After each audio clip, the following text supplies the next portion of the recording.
एक बार साक्षात्कार जिसको भगवान का हो जाता है तो उसका मन राम में, बुद्धि राम में, चित्त राम में, अहम राम में हो जाता है। यही साक्षात्कार का स्वरूप होता है। पर इसके लिए निरंतरता चाहिए। हमारा जब चित्त निरंतर श्री भगवान में रमण करता है तो चित्तचोर भगवान कृपा कर हमारे हृदय में, हमारे नेत्रों में प्रकाशित हो जाते हैं। भगवान स्वयं बोले हैं, अनन्य चेता सततम यो माम स्मरति नित्य सा तस्याहम सुलभा। पार्थ, सुलभा माने सुलभ, मैं उसके लिए हूं। किसके लिए? बोले जो अनन्य चेता सततम यो माम स्मरति नित्य सा, जो मेरा नित्य स्मरण सतत करता है, एक क्षण के लिए भी नाम न भूले। अगर नाम नहीं चल रहा तो और किसी साधनों में इतना बल नहीं भगवत साक्षात्कार करा दे। गोस्वामी तुलसीदास जी कहते हैं, राम राम राम जी जो लो तू न जपी है, तौलो तू कहूँ जाए, तिहूँ ताप तपी है। सुरसर तीर बिन नीर दुख पाई है, सुर तरु तरे तो ही दारिद सताई है। जागत बागत सपन्यों न सुख सोई है, जुग जुग जन्म जन्म जग रोई है। छूटी वे के जतन विशेष बांधे जाए गो, वे है विश्व भोजन जो सुधा सानी खाए गो। राम राम राम जी जो लो तू न जपी है, तौलो तू कहूँ जाए, तिहूँ ताप तपी है। गोस्वामी जी का अनुभव है, जब तक निरंतर नाम नहीं जप करोगे तो कहीं भी चले जाओ, छूटने का जितना प्रयास करोगे उतना बंधते चले जाओगे। भगवान नाम जप भगवान का साक्षात्कार कराने वाला है। जैसे भगवान को मानो पतंग और नाम को मानो डोरी। अब नाम रूपी डोरी खींचते जाओ तो जितना खींचोगे उतना ही पतंग नजदीक आती जाएगी। और एकादशी स्कंद भागवत में नवयोगेश्वरों ने वर्णन किया कि जैसे एक एक कवल खाने से क्षुधा निवृत्ति तुष्टि पुष्टि होती जाती है, ऐसे ही एक एक नाम जप से संसार से वैराग्य, स्वरूप का बोध और भगवत चरणारविंदों की प्रेम वृत्ति बढ़ती जाती है। पर जैसे बहुत दिनों का भूखा हो, दो चार कवल में आग ही लगेगी, समझ में नहीं आएगा। पर वो अपना काम कर रहा है, भूख मिटा रहा है, पर जब वो आधा पेट होगा तब उसे समझ में आएगा। ऐसे ही हम जैसे थोड़ा नाम जप कर लें तो और आग बढ़ती है, यद्यपि वो काम कर रहा है, पर समझ में तब आएगा जब 24 घंटे में कम से कम 12 घंटे भजन होने लगे, तब आपको स्वाद समझ में आएगा। और कहीं निरंतर भजन होने लगा तो भगवत साक्षात्कार हो जाएगा। भजन ही साधन है जिससे भगवान की प्राप्ति होती है। गोस्वामी जी कह रहे हैं, मैं भगवान शंकर को साक्षी करके कहता हूं, मेरी जीभ गल जाए जो थोड़ा भी मिथ्या बोलूं। मेरे माई बाप, मुझे जो कुछ प्राप्त हुआ रा और माँ इन्हीं से प्राप्त हुआ है। गोस्वामी जी कह रहे हैं बस हमको महापुरुषों की बात समझनी है। भगवत साक्षात्कार कैसे होता है? प्रभु को अपना मानकर निरंतर नाम जपने से होता है। बिगड़ी जन्म अनेक की अबहीं सुधरे आज, होई राम को नाम जप तुलसी तज कुसुमाद। गंदे आचरणों का त्याग करके नाम जप करते हुए भगवान से अपनापन वो कृपा करके हमारे नेत्रों में झलकने लगते हैं, हमारे हृदय में प्रकाशित हो जाते हैं। हमारी साधना तो क्या उनको घसीट सकती है? वो दया करके, अहेतुकी कृपा करके जब देखते हैं, जैसे यशोदा मैया ने देखा कि लाला ने माट फोड़ दिया, अब इसको बांधना पड़ेगा, नहीं तो दंडता कर रहा है, तो दौड़ी पकड़ने के लिए। तो लाला भाग रहा है आगे, श्याम सुंदर माता की पकड़ में नहीं आ रहा।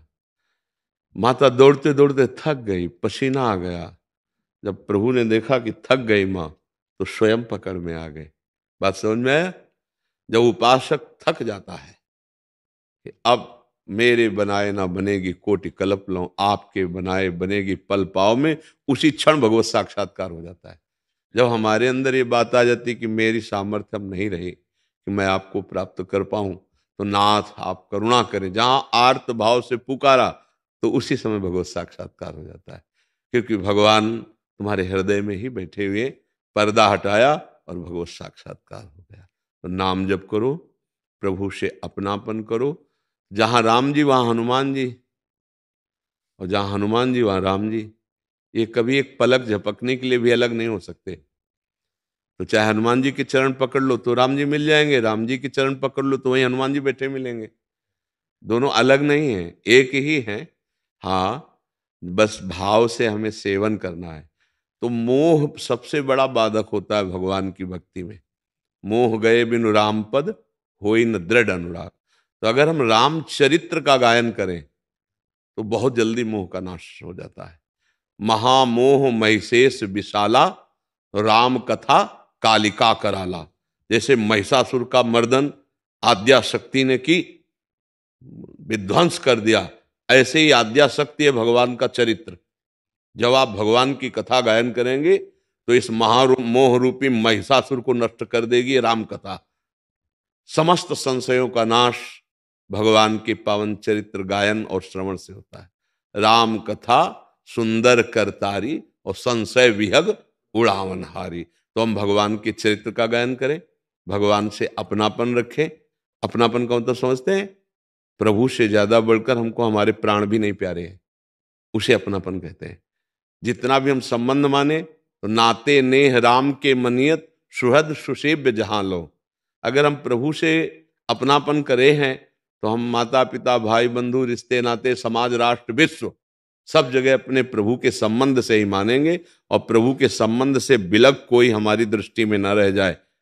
अगर कोई हमें प्रभु से बिलक करने वाली बात करता है तो जाके प्रिन राम वैदेही, तजिए ताहि कोटि बैरिशम यद्यप परम स्नेही। बस बढ़िया बात बन गई। प्रभु से अपनापन और उनका खूब नाम जप।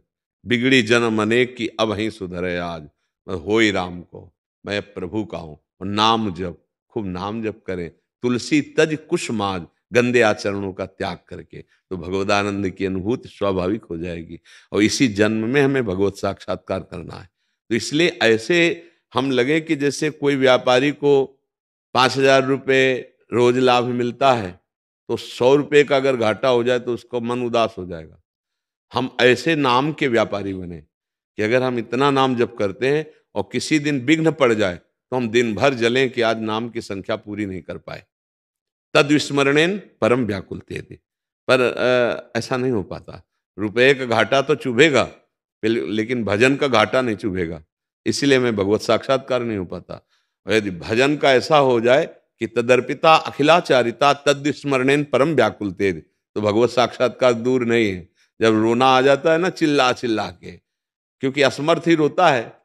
तो रुर्दु सुश्रम राजन कृष्ण दर्शन लालसा, तो तासा महावीर भूत छोरी इसमें मान मुखाम मुजा, पीताम्बर धरा सर्गवी साक्षात मनमत मनमता। उन्हीं के बीच में पीताम्बर धारण किए हुए करोड़ों कामों के सौंदर्य का मर्दन करने वाले अपनी मुस्कान मात्र से श्याम सुंदर प्रकट हो गए। वही श्याम सुंदर राम जी हैं, वही श्याम सुंदर श्याम जी हैं।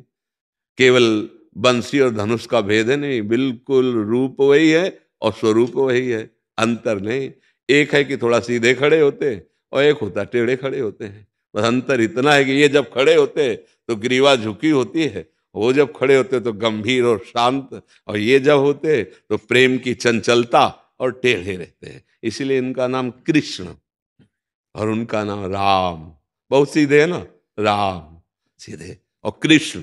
इनके जब तक राम जी की लीलाओं का रसास्वादन करके हृदय पवित्र नहीं किया जाता तब तक श्याम जी की प्रेम लीला में प्रवेश का अधिकार प्राप्त नहीं होता। तो इसलिए खूब चरित्र गाओ, नाम जप करो और मस्ती में रहो। भरोसो दृढ़ इन चरणन के, बस आपके चरणों के सिवा हमारे हृदय में कोई साधन नहीं। प्रभु आप हमारे साधन हो, आप ही हमारे साथ दो, भगवत प्राप्ति पक्का हो जाएगी। और गर्व कर लें अपने साधना का तो देर हो जाएगी। जब तक वो गर्व नष्ट नहीं होगा तो यही दरबार दीन को आदर, रीति सदा चली आई। प्रभु दैन्य को गले लगाते हैं और गर्व से द्वेष करते हैं।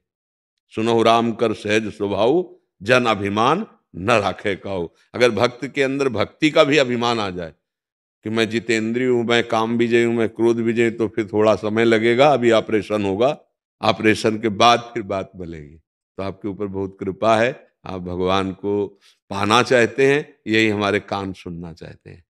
कि हमारी समाज अब जो भोगों की तरफ बढ़ रही, थोड़ा तो किसी के मुख से सुने कि मैं भगवान का दर्शन पाना चाहता हूँ, मैं भगवान की प्राप्ति करना चाहता हूँ। नहीं, प्रायः संत महात्माओं के पास जाकर अपना दुखड़ा रोना और कामनाओं की पूर्ति की बात पूछना। कोई निष्काम होकर भगवान के प्रेम में डूबना चाहता है, भगवान की प्राप्ति करना चाहता है, तो छाती शीतल हो जाती है कि अभी है सृष्टि में ऐसे जीव जो भगवान से मिलना चाहते हैं। तो खूब नाम जप करो और दैन्य रहो, और साधन करते हुए भी साधन का अभिमान ना आने पावे, क्योंकि राम जी की कृपा से राम राम बोल पाते हैं। अगर उनकी कृपा ना हो तो राम बोल ही नहीं सकते। श्याम जी की कृपा से श्याम बोल पाते हैं। तो कृपा से जब नाम जप चल रहा है तो इसमें हम अभिमान क्यों करें? क्योंकि हमें जपना अगर आता तो हम पहले जप कर भगवत प्राप्ति कर लेते। अब कृपा हुई है तो हम हर बात पर कृपा को देखें। नाम जप चल रहा है, कृपा है। संयम है, कृपा है। जितेंद्रिय है, कृपा है। भगवान की प्रीति बढ़ रही, बड़ी कृपा है। तो कभी अभिमान नहीं स्फुरित होगा। जी।